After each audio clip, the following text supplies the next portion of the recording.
Let me just tell you what I've been dealing with in the last 48 hours. There's a list.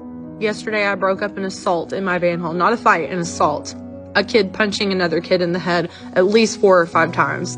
Some mystery kid decided to get creative over the last 12 hours when I wasn't paying attention and literally took every single string off of every single French horn that we own, making them unplayable. I set up a drum set station for my percussionist. I was so excited because they have been begging me all year to play drum set. It took 24 hours for somebody to break the hi-hat.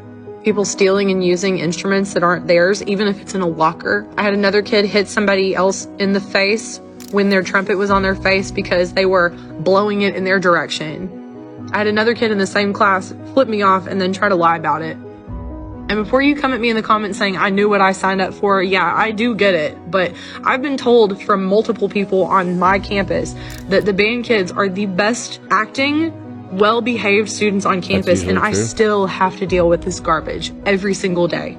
This is not a money problem. It's not an admin problem. It's not a parent problem. It is an emotional dysregulation problem. Never in my 13 years of teaching have I ever had such a problem with kids keeping their hands to themselves and keeping them from destroying property. I understand they're kids, and part of our job is to keep them regulated and to teach them how to do it. But I have repeated myself so many times this year. I have posted things on the wall. I've given them lectures. I've written them up. I've failed them. The corrective measures that we've used in the past do not work anymore. These kids do not care if they fail. They do not care if they're written up. They do not care if they get OSS. The only thing that most of them care about is how they're going to be entertained in the next 5 minutes of their life. And I try not to be a millennial teacher that blames technology, because I am steeped in technology. I love TikTok. I use technology in my class all the time. But it's as if some of these kids have literally given up on life. It's like they've given up on doing anything special, and they're 12. They're 12. I was so excited to start this year because I wanted to make some kind of an impact and get back into the classroom, but I feel like I've been chasing my tail all year. I love my kids, but I'm beaten and abused and tired. The system doesn't work, and we are failing them. And the teachers, we're failing teachers too. What that tells me is they need fathers in their lives, and they need physical exercise, and they need discipline. And discipline, I don't mean punishment. I mean training.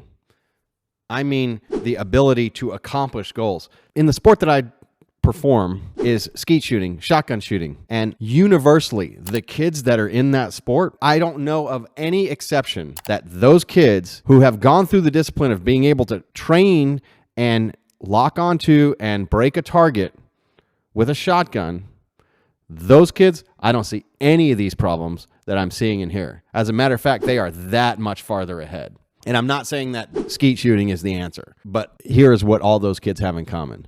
Very involved parents, most of them there with their fathers participating in that together. And they have been trained and taught a skill and a discipline. There is one girl that I shot with, and her father takes her everywhere. She participates in softball. She's great. I've seen her training in that. I think she's about, 12 or 13 years old, and her father is always with her. And she, pun intended, blew me away with how well she was taking and breaking these targets. And her shot in the same squad that I was. And her dad's always with her. They're participating in those things. I don't see whether or not she's on social media or addicted to a phone, but I don't anticipate that that's an issue. Great quality of people. It's a parenting issue. It's a how they're being raised. And if you're abdicating your duty as a parent and saying, here's the phone, and stop crying, here's an iPad, here's a phone, and you take it away, and the kids are still doing this while they're sleeping or just crying about it and trying to do these things. You've got to get them away. You got to get them out into traditional things. Music, one of the reasons why those kids are the best behaved out of them is because it takes discipline and training in order to be able to accomplish and perform. They have to be able to manipulate the world in a constructive and productive way. And it's all about how good that they can be at the task at hand. Any type of sports, any type of competition and training, if done actually for the purpose of competition, not just to get a participation award, but if it's done in a way that trains and improves you, that is going to solve a lot of these problems. So more than her, and Bless her heart for what she does. And I absolutely am happy. You know, she's one of the ones where it's the teachers are the real heroes. And I love Norm Macdonald's comedy routine about that. But she's out there doing difficult work. The issue is that she needs support.